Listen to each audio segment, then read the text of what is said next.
아침 말씀. 오늘 본문 말씀은 사도행전 6장 1절에서 7절입니다.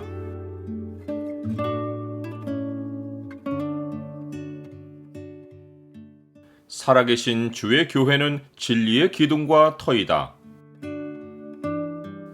오늘 본문을 소망의 창으로 보면 교회가 커가는 중요한 요인이 무엇인지가 보입니다.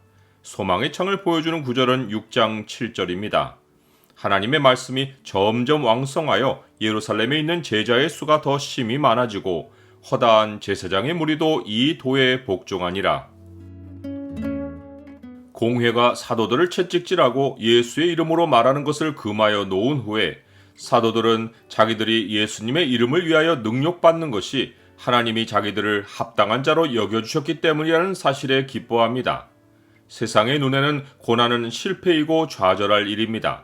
하지만 고난은 하나님 나라로 들어가는 자들이 자랑할 일입니다. 사도 바울은 고난받는 자들을 자랑했고 이것이 하나님 나라에 합당한 자의 표시라고 확인해 주었습니다. 그러므로 너희가 견디고 있는 모든 박해와 환난 중에서 너희 인내와 믿음으로 말미암아 하나님의 여러 교회에서 우리가 친히 자랑하노라. 이는 하나님의 공의로운 심판의 표요 너희로 하여금 하나님의 나라에 합당한 자로 여김을 받게 하려 함이니 그 나라를 위하여 너희가 또한 고난을 받느니라. 핍박의 상황에서 오히려 제자는 더 많아졌는데 이는 핍박이 없는 일상의 상황에서는 그리스도인의 신앙이 내면에 감추어 있지만 핍박이 일어나면 참된 그리스도인은 자기 신앙을 그 어느 때보다 분명하게 드러내기 때문입니다. 사람들은 참된 그리스도인을 통해 복음의 빛을 더 강렬하게 보며 그 빛 앞에서 자기의 죄와 참된 생명의 현실을 선명하게 발견하는 것입니다. 그런데 교회의 제자들이 많아졌을 때 문제가 생깁니다. 그것은 헬라파 유대인들이 자기들의 과부들이 매일의 구제에서 제외되는 것을 보고 히브리파 사람을 원망한 것입니다. 과부는 어느 사회에서든지 가난한 자들로 살기에 구제하는 일에서 과부는 항상 1순위입니다. 여기서 헬라파 유대인들이란 헬라 말을 하는 유대인들로서 천하 각국에서 예루살렘을 찾아온 자들입니다. 이와 대조적으로 아람어를 말하는 유대 땅의 유대인들은 히브리파로 분류되었습니다. 헬라파 유대인들은 예루살렘에 왔다가 사도들의 복음을 듣고 회심한 그리스도인들로서 교회에는 이들의 수가 훨씬 더 많았습니다. 반면에 히브리파 유대인들은 예루살렘 지역을 삶의 기반으로 두고 있어서 서로를 잘 알고 서로의 필요가 무엇이며 어느 정도인지를 파악하고 있기에 서로를 돌보는 일이 어렵지 않고 구체적이었습니다.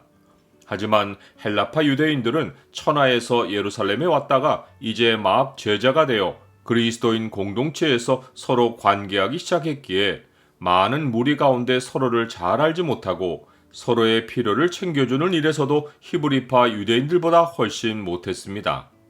구제를 시작할 때는 모두가 성령이 충만하여 자원하는 마음으로 한 것인데 점차 구제에서 제외되는 사람들이 헬라파 유대인들 과부 가운데 많이 있는 것을 보고 헬라파 유대인들이 히브리파 사람을 원망한 것입니다. 의심할 여지 없이 이 히브리파 사람에는 12사도가 포함되어 있습니다. 12사도는 가르침과 전도만 하지 않고 서로의 필요를 채워주는 일에 적극 관여했습니다. 사람들은 자기 소유를 가져와 사도들의 발 앞에 두었고 사도들은 각 사람의 필요를 따라 나누어 주었습니다. 그러하니 헬라파 과부들이 구제에서 제외된 일의 최종 책임자는 사도들입니다. 12사도는 모든 제자를 불러놓고 중대한 결정을 내립니다. 12사도가 모든 제자를 불러 이르되 우리가 하나님의 말씀을 제쳐놓고 접대를 일삼는 것이 마땅하지 아니하니 형제들아 너희 가운데서 성령과 지혜가 충만하여 칭찬받는 사람 7을 택하라. 우리가 이 일을 그들에게 맡기고 우리는 오로지 기도하는 일과 말씀 사역에 힘쓰리라 하니라. 사도들이 교회의 기본 조직을 말씀과 기도를 맡은 자와 성도들을 돌보는 자로 나눈 것은 이후 대대로 교회를 건강하게 세워온 기틀이 되었습니다. 나는 그리스도의 몸된 교회가 말씀 위에 세워지는 일을 제쳐두고 다른 일을 우선해 둘 수 없다는 사실을 압니까?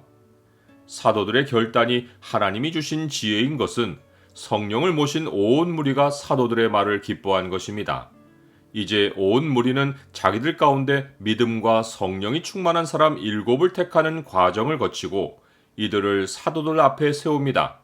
말씀을 전하는 자는 주께서 친히 세우시지만 회중을 섬기고 돌볼 자는 회중이 택하는 과정을 밟은 것입니다. 그리고 사도들은 최종적으로 기도하고 이들에게 안수하여 하나님의 인준을 얻습니다. 교회가 말씀과 기도의 기초 위에 봉사자들이 세워지자 하나님의 말씀이 세력을 얻고 성전에서 가르치는 허다한 제사장의 무리도 복음에 복종합니다. 이것이 교회는 반드시 하나님의 말씀으로 세워져야 하는 명백한 이유입니다. 만일 내가 지체하면 너로 하여금 하나님의 집에서 어떻게 행하여야 할지를 알게 하려 함이니 이 집은 살아계신 하나님의 교회요 진리의 기둥과 터니라.